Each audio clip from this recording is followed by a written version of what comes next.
आप सभी को जय जय श्री राम। आज हम एक ऐसे आध्यात्मिक रहस्य को समझेंगे जिसे यदि मनुष्य अपने जीवन में उतार ले तो यकीन मानिए दुख उसके जीवन से धीरे धीरे दूर होने लगेंगे, यानी कि दुख उसके घर का रास्ता ही भूल जाएंगे और भीतर ऐसा सुख प्रकट होता है जो परिस्थितियों पर निर्भर नहीं करता। ये कोई काल्पनिक बात नहीं है, बल्कि हमारे शास्त्रों का, वेदों का, उपनिषदों का और संत महात्माओं का अनुभव है।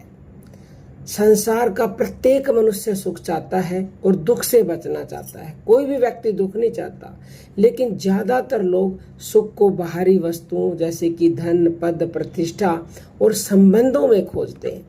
कुछ समय के लिए इनसे आनंद अवश्य मिलता है, लेकिन स्थायी शांति प्राप्त नहीं होती। इसलिए संतों ने बार बार कहा कि वास्तविक सुख हमारे भीतर है और उसका मार्ग प्रभु का स्मरण, सत्संग और सदाचार है, नाम जप है। संत कहते हैं, दुख में सुमरन सब करे, सुख में करे न कोई, और जो सुख में सुमरन करे तो दुख काहे को होई। यानी जब जीवन में सब कुछ अच्छा चलता है तब अधिकांश लोग भगवान को भूल जाते हैं, लेकिन जब दुख आता है तो मनुष्य घबरा जाता है। कबीर साहब कहते हैं, यदि मनुष्य दुख के समय भी भगवान का स्मरण करता रहे और सुख के समय भी करता रहे तो उसके जीवन में फिर दुख आ ही नहीं सकता है। लेकिन हम सुख में भगवान को भूल जाते हैं। गीता में श्री कृष्ण भगवान अर्जुन से कहते हैं, जब मनुष्य का मन शांत और प्रसन्न हो जाता है तब उसके सारे दुख समाप्त होने लगते हैं। इसका अर्थ ये नहीं है कि जीवन में चुनौतियां नहीं आएंगी, बल्कि उनका प्रभाव मन पर नहीं पड़ेगा। संत रविदास जी कहते हैं, मन चंगा तो कटौती में गंगा। यानी यदि मन निर्मल और पवित्र है तो साधारण परिस्थितियों में भी मनुष्य सुखी रह सकता है, लेकिन यदि मन अशांत है तो महलों में रहकर भी सुख नहीं मिल सकता। इसलिए सबसे पहले मन को शुद्ध करने की आवश्यकता है। तो साधकों, दुख का सबसे बड़ा कारण है हमारी इच्छाएं और अपेक्षाएं। जब हमारी इच्छाएं पूरी नहीं होती तब हम दुखी हो जाते हैं।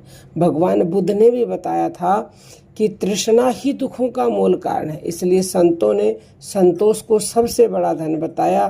संत कहते हैं, साईं इतना दीजिए जामे कुटुंब समाए, मैं भी भूखा ना रहूं और साधु भी भूखा न जाए। यानी मुझे इतना दीजिए प्रभु जिसमें मेरा परिवार आराम से चल जाए और मेरे द्वार से कोई साधु यानी जरूरतमंद भूखा न जाए।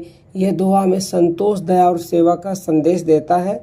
जिस मनुष्य में संतोष आ जाता है उसके जीवन में आधे दुख स्वतः ही समाप्त हो जाते हैं। संत तुलसीदास जी कहते हैं, पर हित सरिस धर्म नहीं भाई, पर पीड़ा सम नहीं अधमाई। यानी दूसरों का कल्याण करने से बड़ा कोई धर्म नहीं और किसी को दुख पहुंचाने से बड़ा कोई पाप नहीं। जो व्यक्ति दूसरों की सहायता करता है उसके जीवन में ईश्वर की कृपा बनी रहती है और उसका मन सदैव प्रसन्न रहता है। अब प्रश्न उठता है कि ऐसा कौन सा उपाय है जिससे जीवन में सुख ही सुख हो, दुख बिल्कुल भी ना हो। संतों ने इसके लिए 3 सरल उपाय बताए। सबसे पहला उपाय है भगवान के नाम का निरंतर स्मरण। नाम में अद्भुत शक्ति है। गोस्वामी तुलसीदास जी कहते हैं, कलयुग केवल नाम आधारा और सुमरे सुमरे नर उतर ही पारा। कलयुग में भगवान के नाम का स्मरण ही मनुष्य को दुखों से छुटकारा दिला सकता है, भवसागर से पार करने वाला है। जो व्यक्ति श्रद्धा और प्रेम से नाम जप करता है उसके भीतर धीरे धीरे शांति और आनंद का उदय होने लगता है। दूसरा उपाय है सत्संग और अच्छे विचार। जैसा संग वैसा रंग चढ़ेगा। यदि हम नेगेटिविटी यानी नकारात्मक विचारों और बुरी संगति में रहेंगे तो मन अशांत रहेगा, लेकिन यदि संतों की वाणी सुनेंगे, शास्त्रों का अध्ययन करेंगे और अच्छे लोगों का साथ करेंगे तो हमारे विचार शुद्ध होंगे और जीवन में पॉजिटिविटी आएगी, सकारात्मक परिवर्तन आएंगे। कबीर साहब कहते हैं, कबीरा संगत साधु की जो गंधी की बास, जो कुछ गंधी दे नहीं तो भी बास सुवास। यानी जैसे इत्र बेचने वाले के पास बैठने से बिना इत्र लिए भी सुगंध आने लगती है, वैसे ही संतों की संगति से मनुष्य के जीवन में सद्गुण आने लगते हैं। तीसरा उपाय वर्तमान में जीना और ईश्वर पर दृढ़ विश्वास रखना। ज़्यादातर दुख या तो बीते हुए कल की यादों में उत्पन्न होते हैं या भविष्य की चिंताओं से। लेकिन संतों ने वर्तमान में जीने की शिक्षा दी है। जो कुछ भी हो रहा है उसमें भगवान की इच्छा को स्वीकार करना सीखिए। इसका अर्थ कर्म छोड़ना नहीं बल्कि परिणाम की चिंता छोड़कर कर्म करना है। भगवत गीता में भगवान श्री कृष्ण कहते हैं, मनुष्य का अधिकार केवल कर्म करने में है, फल पर नहीं। जब हम फल की चिंता छोड़ देते हैं तब मन हल्का हो जाता है और हमारा तनाव कम होने लगता है। संत दादू दयाल जी कहते हैं, दादू ऐसा चाहिए जैसा सूप सबाए, सार सार को गही रहे, थोथा दे उड़ाए। हमें सूप की तरह बनना चाहिए जो अनाज को संभाल कर रखता है और भूसी को बाहर निकाल देता है। उसी तरह जीवन में अच्छी बातों को ग्रहण करें और बुरी बातों को छोड़ दे। यही सुखी जीवन का रहस्य है।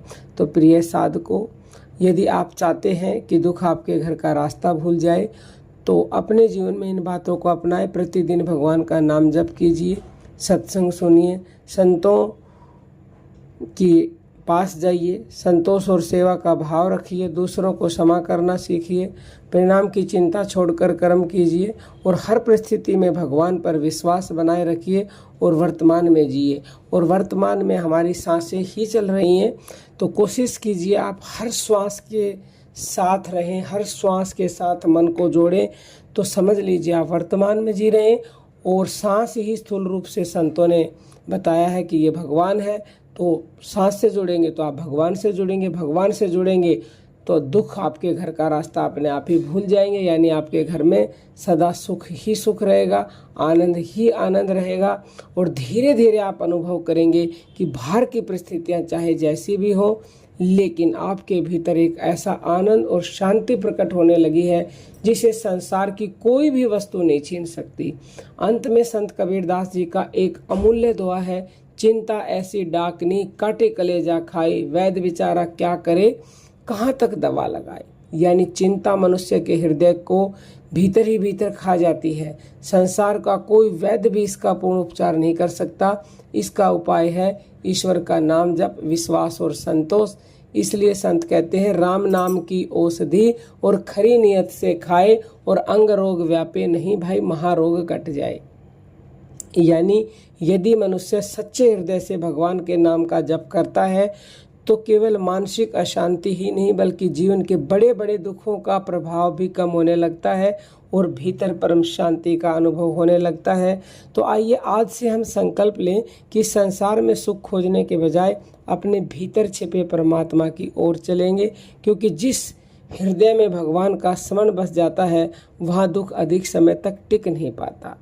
यदि आपको ये विचार अच्छा लगा है तो वीडियो को आप लाइक कर सकते हैं, चैनल को सब्सक्राइब कर सकते हैं और कमेंट में अवश्य लिखें जय श्री राम। अब हम अपनी वाणी को विराम देते हैं। जय श्री राम।